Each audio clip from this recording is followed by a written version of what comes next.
Welcome back to another video on Normandy, but this time focusing on wheelchair accessibility. If I happen to miss anything or completely forget to consider something, please let me know in the comments so I can improve on future videos. We're going to start with accommodation, and this is the gîte we rented. We have two entrances with the main door being step-free. We have the living room and kitchen, along with a dining area, and then finally on the ground floor the bedroom and the wet room. If you are looking to rent an entire property when travelling to Normandy or France in general, then I would recommend using Gîtes de France, as this is going to have the biggest selection of properties. You can then filter which region of France you would like to travel, and it will bring up a list of all available accommodations. So for Normandy, we can see that there are 3,632 results. From here we can filter for our specific needs.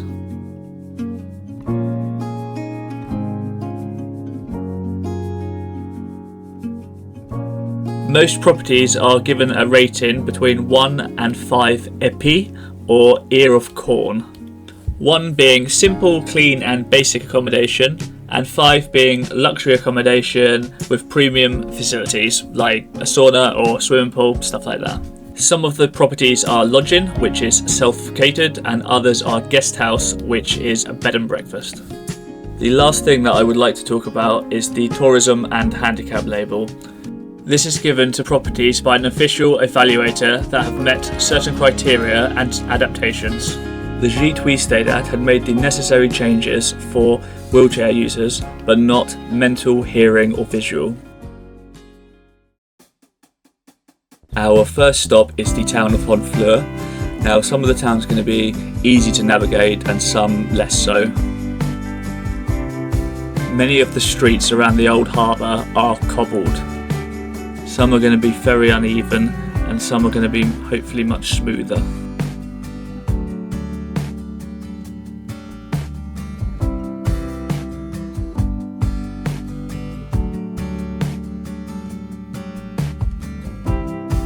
One of the best places to visit in the town is St. Catherine's Church, considered the largest church in France, built almost entirely of wood, and it's wheelchair accessible.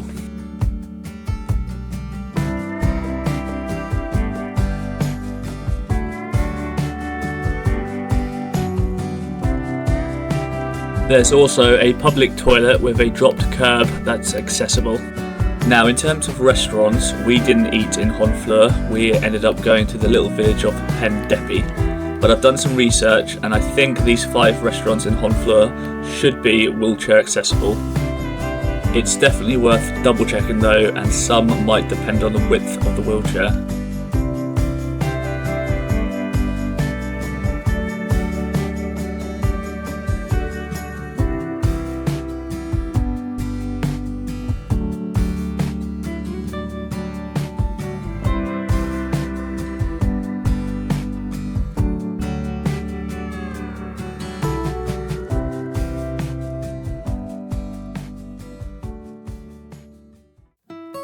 About 45 minutes north of Honfleur, we come to Étretat, which is famous for its white chalk cliffs.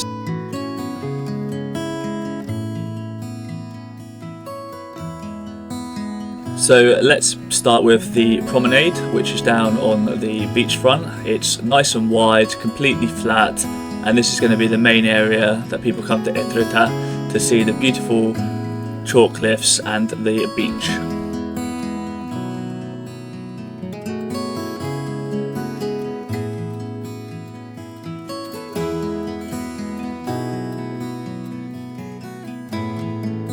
Along the promenade, we decided to have a snack at this little place, and you can just about see the toilets behind us. They're completely accessible, there's a ramp leading down from the promenade, and they self-clean after every use. Behind the toilets is the public car park, and there are disabled spaces.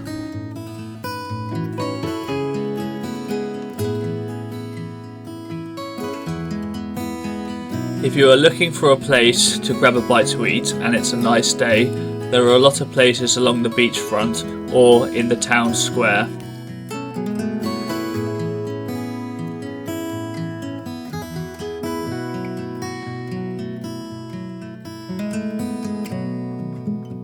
If, however, you would like to be inside, then these 4 restaurants should be accessible.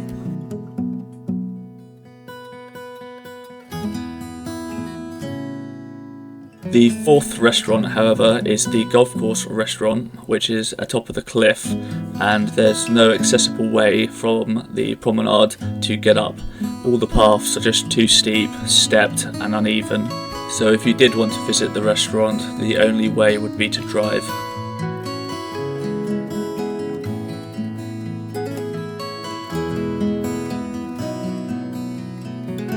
If people are looking for an alternative to Honfleur, somewhere that's easier to navigate, and a beach that's more accessible than the one in Étretat, then Trouville and Deauville are fantastic options. The towns sit opposite each other and both have wide open spaces, amazing architecture, and both have accessible beaches. Each town has its own flat wooden boardwalk that runs for hundreds of meters along the beach. They also offer 2 types of wheelchair free of charge, the all-terrain wheelchair and the amphibious wheelchair. The latter being one that's actually designed to go into the sea and float. Both towns offer multiple car parks with disabled spaces, numerous public toilets that are accessible, and hundreds of restaurants to choose from.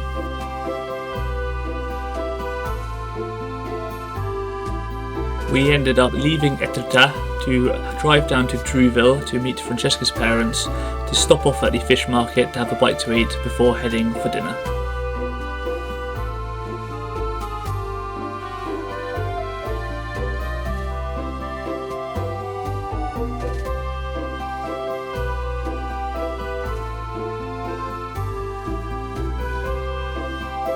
The fish market is accessible, however all the tables that we saw were high. Now this is okay for Wendy as her wheelchair can be raised, but this is obviously not going to be the case for everybody.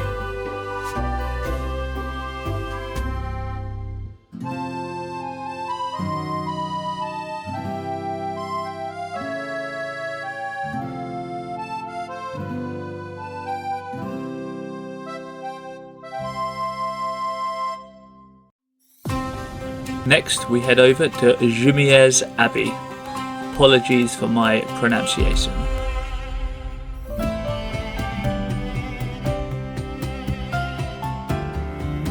The ruins are accessible, just head through the main entrance and then you go through a shop, and opposite the entrance is public toilets which are also accessible.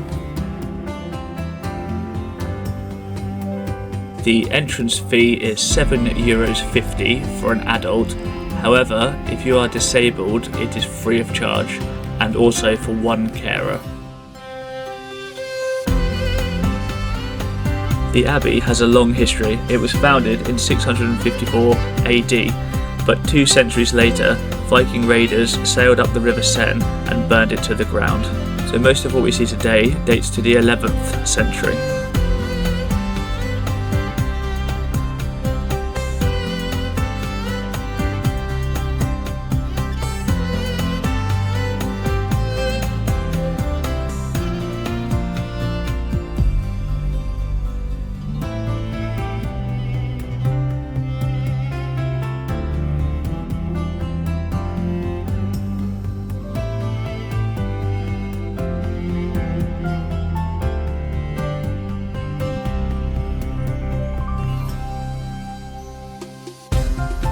It is often described as the most beautiful ruins in all of France.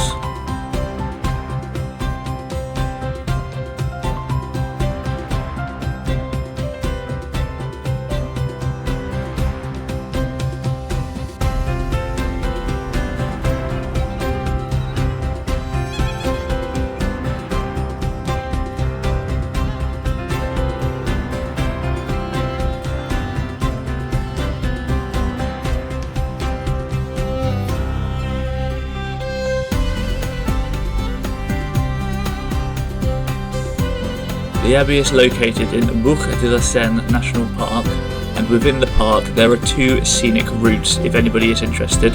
One drives past beautiful thatched cottages and the other fruit farms.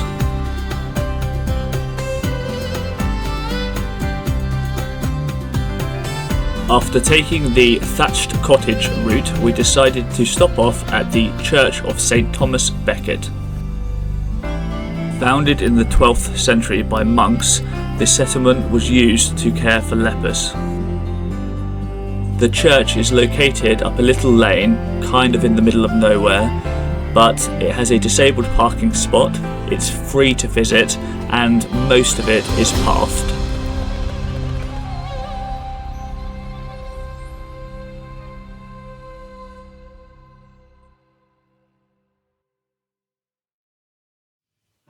Next, we head to a couple of the D-Day landing sites and Bayeux. Now I'm putting these both together just because we did them on the same day. We first of all stopped off at Sword Beach, but there wasn't a huge amount to see or do, so then we headed to the British Normandy Memorial. There is plenty of parking at the memorial with disabled spaces, and next to those are accessible toilets. There is also the Winston Churchill Centre, which is also fully accessible and has a cafe inside. The memorial is accessible with wide flat paths, but some are smoother than others, as some are gravel. The memorial is free to visit, but there is a fee for parking.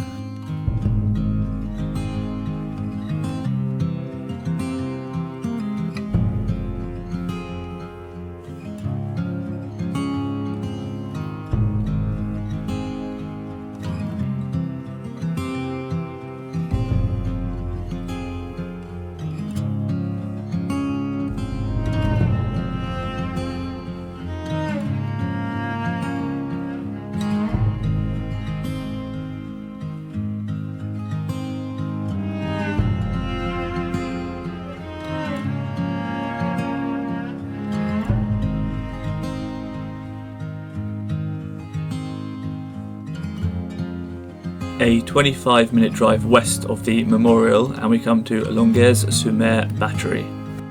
As you arrive in the car park, there are disabled spots and accessible toilets. It is the only major D-Day coastal battery in Normandy where several original heavy guns are still in their original bunkers. The site is free to visit and you're even allowed to explore inside the bunkers. Now, it's going to be difficult coming in from the front, but wheelchair users might be able to come in from the back, from the hilly grass area, but it is quite tight inside.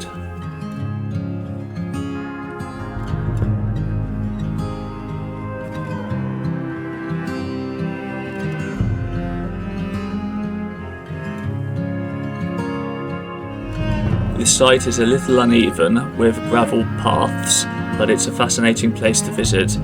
It formed part of Germany's Atlantic Wall, stretching thousands of kilometres from Norway to the Spanish border.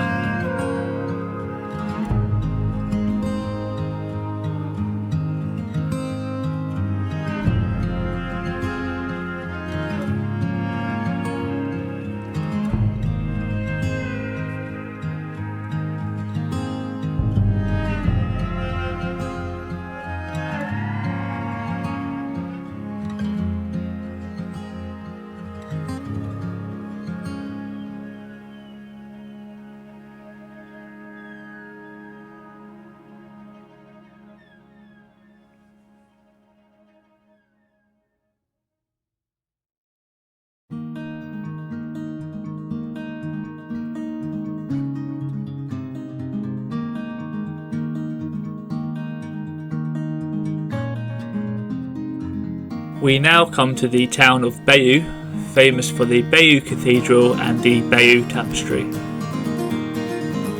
There are numerous accessible public toilets around the town, and there is blue badge parking close to the main attractions. The 11th century cathedral has step-free access and most of the ground floor is accessible. We didn't end up going to the Bayeux Museum because currently the tapestry is not on display. The museum is undergoing renovations and it will not be fully open until October 2027. However, when it does reopen, it will be fully accessible with step-free access, accessible toilets, a lift to each level and wheelchairs available to borrow. If anybody is looking for an accessible restaurant in Bayeux, again I've done some research and hopefully these 5 are wheelchair accessible, but it is always worth double checking. In terms of toilets, I would just like to highlight an app I have found since making this video called Accessaloo. Now this app allows users to find accessible toilets, and everyone that uses a toilet in a particular place can log on and say this is wheelchair accessible. However, for Normandy at the moment it's currently not much use, so it needs people to get the ball rolling. But other places like London or the Netherlands, for example, have many more options.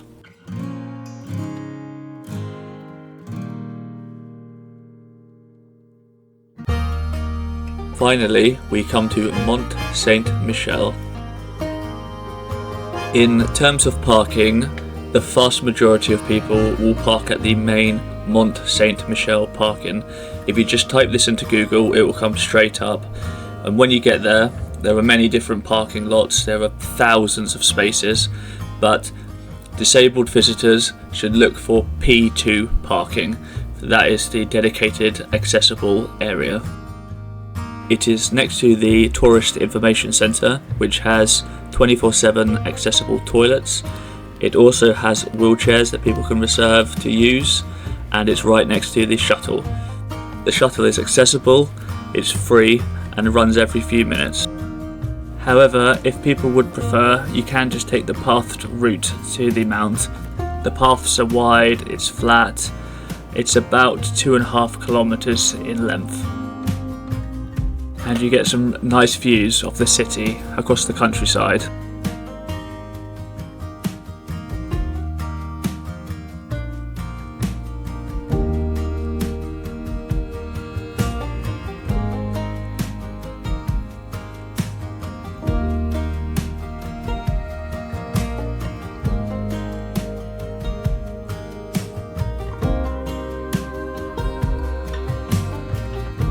There is step-free access into the city and it is possible to explore the lower level.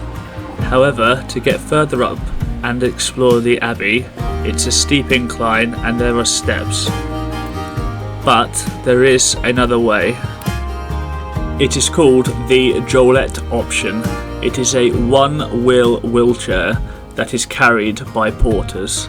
This will allow some people to be able to get to the top and visit the Abbey, but I realise this option probably isn't going to be for everyone.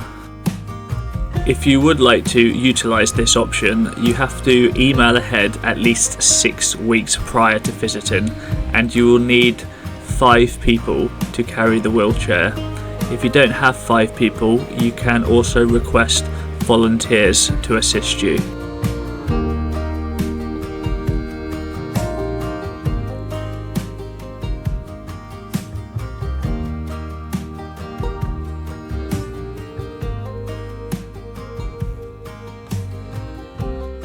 I hope people have found the video useful. Until next time.